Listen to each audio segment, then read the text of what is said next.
Jill here with Sirius Dallas Moon, and this is what prompted me to press record. Um, what we are looking at. Okay, so this is while I upload previous video. What we are looking at is something that could be a Nikola Stoyanovich inspired type of remedy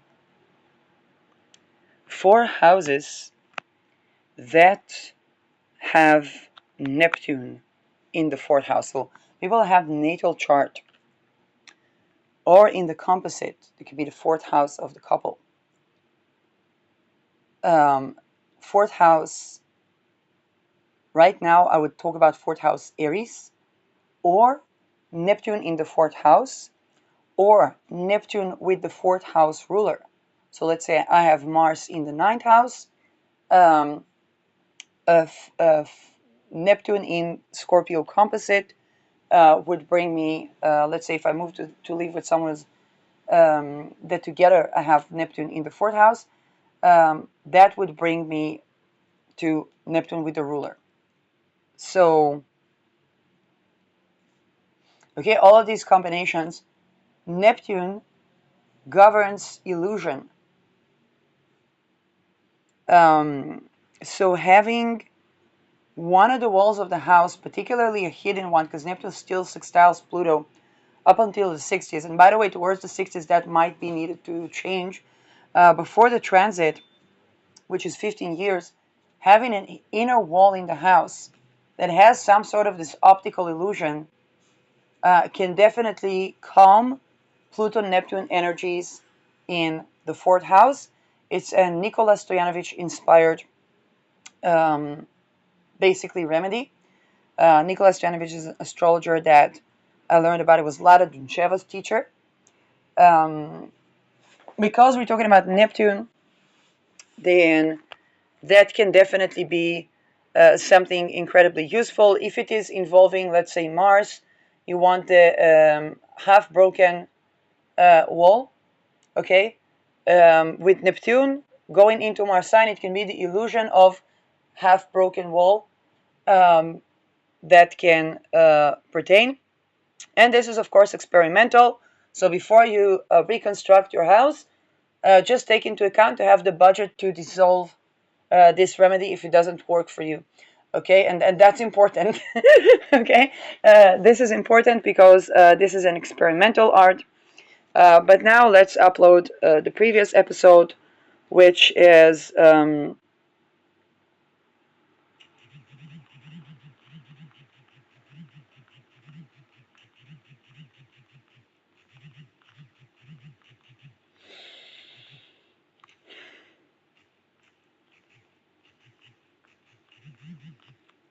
so that is,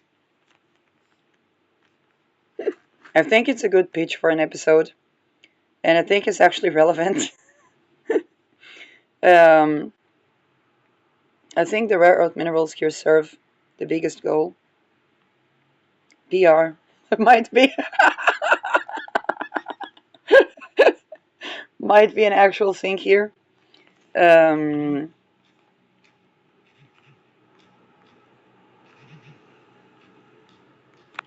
okay.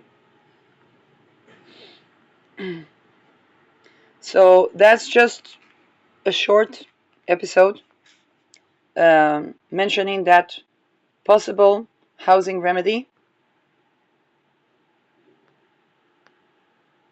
Mercury, our. Oh, look at this moon with Pluto. It's haze mooning. Mercury is now in a bisextile with Uranus and Saturn. Um, Saturn co-present with Neptune in Pisces. And that can be a good use of astrology.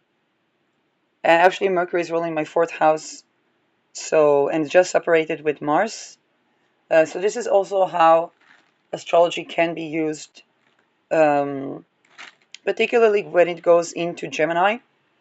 and we're going to have a revolution of the technology around many things. For people that have fourth house affiliated with that, it would also be homes. Um,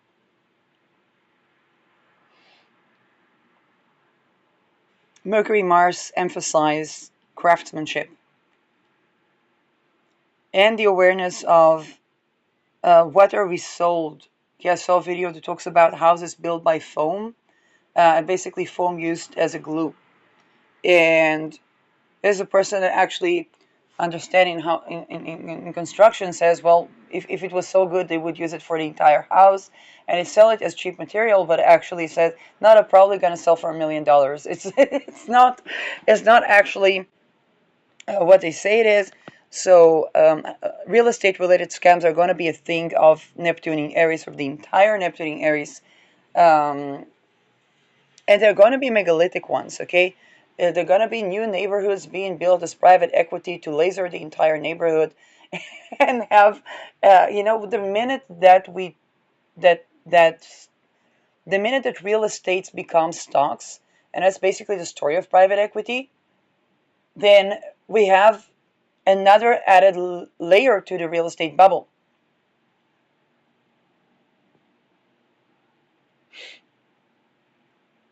Okay? And this is also where they used technology to traffic civilians.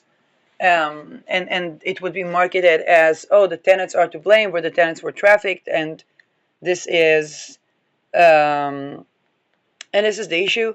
I talked about the upcoming eclipse in Netherlands.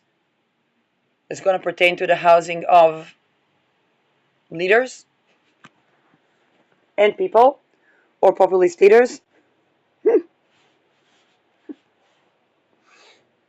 See, when I had to escape a trafficking place, I said, house, house, home, home. And indeed, that house is empty. I didn't make it empty. It was not me. Okay, I didn't do it. Like, if I had the power to do it, I would clear the entire area from trafficking so people could actually live there. But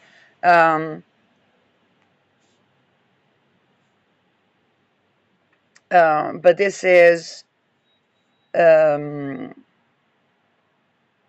it's true. But this is basically something that, yes, that we need to remember.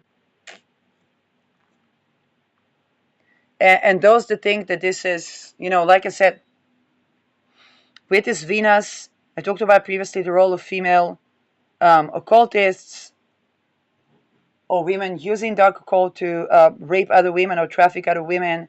And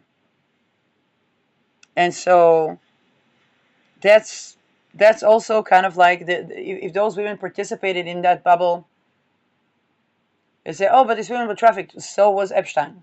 Okay, so it's not about shame, blame. It's about, okay, abolishing the act of trafficking, and as a part of abolishing the act of rape, which clears up the real estate to actual living. And this is and again, people that have more points to add on that, or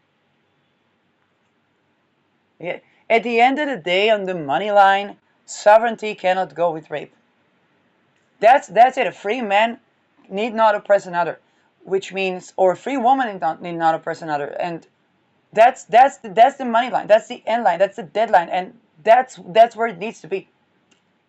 When it's not like that, it's bubble upon bubble upon bubble upon bubble. People can sustain through bubbles, but then they have a window where the bubble pops.